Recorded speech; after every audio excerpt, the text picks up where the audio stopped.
Hello everyone, welcome to channel. দেখো আজকের এই ক্লাসে আমরা আরও কিছু গুরুত্বপূর্ণ বাংলা বাক্য খুব সহজভাবে ইংলিশে ট্রান্সলেট করব। দেখো এখানে আমরা দুটো বাক্য দিয়েছি সিম্পল বাক্যের উপরে, আর দুটো প্রশ্নমূলক বাক্য। দেখো আমরা সহজভাবে যদি একটু বুঝে নেওয়ার চেষ্টা করি, দেখো এই বিষয়গুলো আমরা সুন্দরভাবে এক একটা ট্রান্সলেট করতে পারবো। দেখো, আমি খেলতে থাকি, আমার বোন সারাদিন ঘুমাতে থাকে। তুমি কি খেলতে থাকো, সে কি টিভি দেখতে থাকে। দেখো ফার্স্ট টাইম এই দুটো বাক্য আমরা ট্রান্সলেট করতে পারলে সুন্দরভাবে, তবে কিন্তু এই প্রশ্নগুলো বাক্য ও তৈরি করতে পারবো। দেখো একটা জিনিস বুঝতে পারছি কি, যে আমি খেলতে থাকি, আমার বোন সারাদিন ঘুমাতে থাকে। দেখো কোনো কাজ কিছু সময় ধরে বা একটা অনেক সময় ধরে, একটা লং টাইম ধরে করতে থাকে বা করছে, বা চালাতে থাকে, এরকম একটা বিষয়। দেখো আমি খেলতে থাকি, যখন এরকম বিষয় থাকবে যে তারা পড়তে থাকে, তারা খেলতে থাকে, এইরকম যখন থাকবে তখন আমরা কি করব, গো গো অন অথবা GOES গোজ অন ব্যবহার করব। আচ্ছা, এখানে গো অন আর গোজ অনের মধ্যে পার্থক্য তাহলে কি? সাবজেক্ট অনুযায়ী কখনো গো অন আর কখনো গোজ অন, অর্থগত দিক থেকে একই, মানে কোনো পরিবর্তন হবে না। হ্যাঁ, তাহলে বাক্যের গঠনটা কি হবে না, ফার্স্ট টাইম আমরা সাবজেক্ট বসাবো, তারপরে গো অন বা গোজ অন সাবজেক্ট অনুযায়ী, তারপরে আমরা কি করব না V1 এর সঙ্গে ING যুক্ত করব প্লাস OW। আমি খেলতে থাকি, সাবজেক্ট আই, আর আয়ের পরে আমরা গোজ অন বসাবো না গো অন বসাবো, গো অন বসাবো। কেন গো অন বসাবো? আইটা হলো ফার্স্ট পারসন, ফার্স্ট পারসন, আর যখন দেখো সাবজেক্ট থার্ড পারসন কিন্তু সিঙ্গুলার নাম্বার হবে, থার্ড পারসন সিঙ্গুলার নাম্বার, তখন কিন্তু আমরা এই যে গোজ অন বসাবো, থার্ড পারসন কিন্তু সিঙ্গুলার নাম্বার। দেখো ভার্ব কোনটা, খেলা, তাহলে প্লেইং,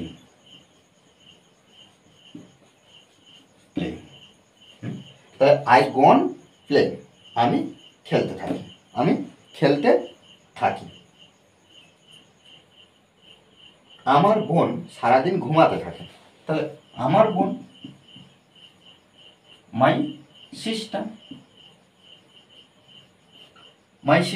আমার বোন। তাহলে এখানে আমার বোন এটা কি সাবজেক্টগত দিক থেকে থার্ড পারসন, কিন্তু সিঙ্গুলার নাম্বার, একজনকে বলছে, তাহলে আমরা এখানে লিখতে পারি কি না goes on my sister goes on. হ্যাঁ, একটা কাজ করতে থাকে আমার বোন, একটা কাজ, কি কাজ না ঘুমাতে, স্লিপিং। সারাদিন আমরা অল ডে লং ব্যবহার করতে পারি, অল ডে লং সারাদিন এটা ব্যবহার করতে পারি, অথবা হোল ডে, এই দুটোর মধ্যে যে কোনো একটা ব্যবহার করতে পারি। তুমি কি খেলতে থাকো, দেখো তুমি কি খেলতে থাকো, এখানে প্রথম বাক্য আর এই যে তৃতীয় বাক্যর মধ্যে পার্থক্য কি আছে, প্রথম বাক্য এবং তৃতীয় বাক্যের মধ্যে পার্থক্য, এখানে শুধুমাত্র কিটা যুক্ত আছে। তাহলে তুমি খেলতে, এখানে দেওয়া আছে আমি খেলতে থাকি, আর এখানে তুমি খেলতে থাকো, আর সাবজেক্টটা পরিবর্তন করা আছে। ঠিক দেখো একইভাবে এখানে তাহলে তুমি খেলতে থাকো এরকম বিষয় থাকলে কি হতো না, তুমি খেলতে থাকো এরকম থাকলে কি হতো, ইউ গো অন প্লেইং,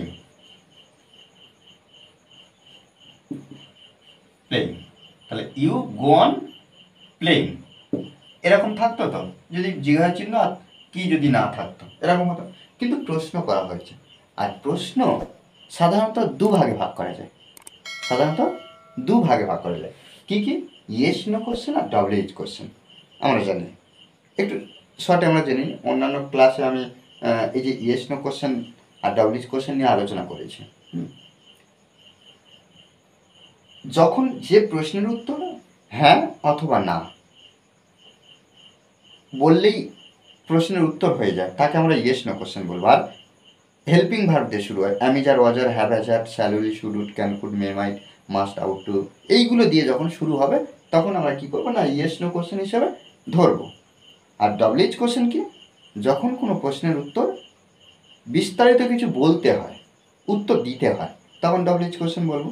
আর সেক্ষেত্রে কোশ্চেন শুরু হবে কি না ডব্লিউএইচ ওয়ার্ড দিয়ে, হোয়াই, হোয়াট, হুইচ, হোয়েন, হ্যাঁ, এইগুলো দিয়ে। এখানে দেখো তুমি কি খেলতে থাকো, ইয়েস অর নো, আমরা বলে ইয়েস নো কোশ্চেন। এক্ষেত্রে দেখো ইয়েস নো কোশ্চেন গঠন করতে হলে দেখো এমনি বাক্য তৈরি করেছি কি, তুমি খেলতে থাকো, ইউ গো অন প্লেইং, তুমি খেলতে থাকো। এর মধ্যে কি আমরা কোনো হেল্পিং ভার্ব বা অক্সিলিয়ারি ভার্ব পেয়েছি?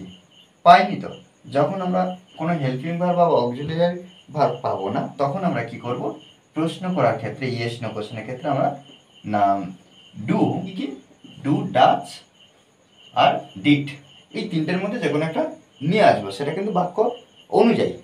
ঠিক আছে, আমরা একটা প্রশ্নমূলক বাক্যের গঠনটা কি দেখবো। দেখো প্রথমে আমরা কি করব না হেল্পিং ভার্ব আদার্স ওয়ার্ড, দেখো এই গঠন আমরা করব। তাহলে এখানে আমরা ডু, ডাচ, ডিডের মধ্যে কোনটা নিয়ে আসবো, দেখো এখানে এই ভার্বটা আমি লিখে দেবো, দিলে পরিষ্কার হয়ে যাব। গো, এখানে গোজ, আর এখানে এই যে গোর সেকেন্ড ফর্ম অর্থাৎ পাস্ট টেন্স আমরা লিখব ওয়েন্ট, ওয়েন্ট, গো, গোজ, ওয়েন্ট। তাহলে এখানে কার মতন দেখতে, এখানে এই যে গোটা ডু, তাহলে এখানে আমরা ডু দিয়ে করব। Do you go on playing, আর এখানে লাস্টে জিজ্ঞাসা ছিল। দেখো আর কিছু নেই, সে কি টিভি দেখতে থাকে, হ্যাঁ সে কি টিভি দেখতে থাকে। তাহলে এখানে আমরা একইভাবে কিটা বাদ দিলে কি হবে, আমরা হি বসাবো, হি, হি, তারপরে গো অন বা গো জনের মধ্যে যে কোনো একটা বসাবো। আরও হিটা হলো থার্ড পারসন সিঙ্গুলার নাম্বার, ওই জন্য আমরা এখানে goes on, he goes on watching, watching TV, জিজ্ঞাসা চিহ্ন। আচ্ছা এখানে যেহেতু আমরা ফার্স্ট টাইম কি করছি না একটা সিম্পল বাক্য তৈরি করছি, ওই জন্য ফুল স্টপ দিলাম। তাহলে he goes on watching TV, সে টিভি দেখতে থাকে। যখন কি দেবো তখন আমরা কি করব, এখানে গোজ, গোজ আমরা বসিয়েছি, এস যুক্ত করেছি, তাহলে এখানে আমরা ডাচ বসাবো, ডাচ। কেন ডাচ, কারণ এখানে subject third person singular number আছে বলে। আর এখানে আরেকটা বিষয় দেখো, যেহেতু subject third person singular number আছে বলে আমরা ডাচ বসাচ্ছি, আর এখানে যে মেন ভার্বটা এস বাই এস যুক্ত আছে, তার জন্য আমরা এখানে ইয়েস বাই ইয়েস যুক্ত রাখবো না। এখানে কি করব না শুধু গো অন বসিয়ে দেবো, গো অন। যদি এখানে প্রশ্ন জন্য আমরা ডাচ যদি না আনতাম, তাহলে এখানে থার্ড পারসন সিঙ্গুলার জন্য গো জন যেমন বসিয়েছিলাম তেমন হতো। আর এখানে কি করছি না জিজ্ঞাসা চিহ্ন। ওকে, দেখো একটু এইভাবে কিন্তু আমাদের বুঝতে হয় বিষয়গুলো, তবে কিন্তু আমরা ইংলিশে ইমপ্রুভ করতে পারবো। প্রশ্নমূলক বাক্য কেন, সাধারণ বাক্য, এগুলো একটু ভালো করে আমাদের প্র্যাকটিস করতে হবে, প্র্যাকটিসের বিকল্প কিছু নেই। ওকে, আর এই ক্লাসটি যদি ভালো লাগে অবশ্যই লাইক কমেন্ট শেয়ার, আর যারা এখনো পর্যন্ত এই চ্যানেলটি সাবস্ক্রাইব করেনি তারা অবশ্যই চ্যানেলটি সাবস্ক্রাইব করে পাশে থাকবেন। Okay, thanks for watching this video.